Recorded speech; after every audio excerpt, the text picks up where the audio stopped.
আসসালামু আলাইকুম রহমতুল্লাহি ওয়া বারাকাতুহু। আমার ছোট ভাই আবু সাইদ, যারা পাড়াপড়শি বসে আছেন, আপনারা সবাই ওরা চেনেন। ও একজন ভালো মেধাবী ছাত্র ছিল, সে এখন আমাদের মাঝে নেই। আপনারা সকলে দেখছেন আমাদের পরিবারটা কিরকম অচল পরিবার। সেই পরিবার থেকে আমিও মেধাবী ছাত্র ছিলাম। আমার স্যার আজহার স্যার বলে গেল যে আবু হোসেনও ভালো বৃত্তি পাইছিল আমার প্রাইমারি থেকে, কিন্তু আমি পরিবারের অভাবনাটনের কারণে আমি লেখাপড়া করতে পারিনি। আমার ছোট ভাইয়ের খুব ইচ্ছা ছিল, সে নিজের ইচ্ছায় অনেকটা নিজের ইচ্ছায় সে লেখাপড়া চালাই গেছে।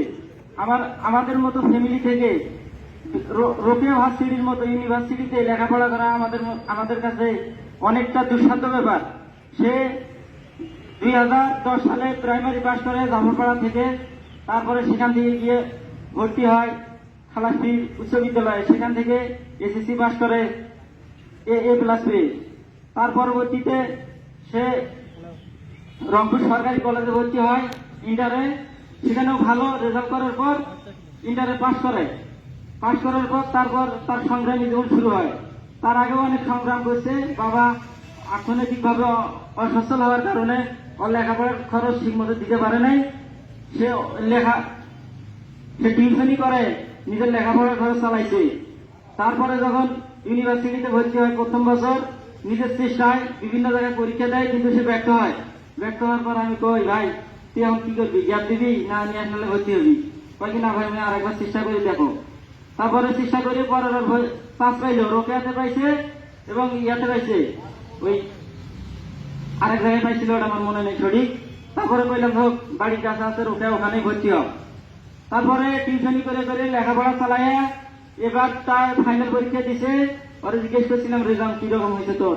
কয় যে ভাই আমার ডিপার্টমেন্টে আমার রেজাল্ট আছে 2 নম্বরে, আমার চেয়ে একটা মেয়ে বেশি আছে। এইবার ফাইনাল পরীক্ষাটা দিচ্ছি, রেজাল্টটা বের হলে ফাইনাল রেজাল্টটা চলে আসবে। সে এখন গরিব সব মেধাবী ছাত্র আসছিল অন্যায় প্রতিবাদকারী। সে আন্দোলন করছে, ঠিক আছে, সে একাই করে নাই, তার সাথে তার যারা সহপাঠী ছিল সবাই আন্দোলনে শরীর হয়েছিল। কিন্তু আমার ভাইরে নির্মমভাবে হত্যা করা হয়েছে আমার ভাইরে। অনেক ছাত্র ওখানে উপস্থিত ছিল, সবাই আন্দোলন করছে, আমার ভাইরে গুলি করে মারা হয়েছে। আমি এটার বিশ্বাস চাই। আর আমার ভাইয়ের জন্য সবাই অন্তরের অন্তঃস্থল থেকে দোয়া করবেন। আর যদি কারো পাওনা বাকি থাকে আমাদের সাথে যোগাযোগ করবেন। আর আমি চাই, আমার ভাই মারা গেছে, সারা দেশব্যাপী তোলপাড় হয়ে গেছে। আমি চাই এই আমার ভাইয়ের আত্মত্যাগের বিনিময়ে যেন ছাত্রদের যে আন্দোলনটা সফল হয়। আর একটা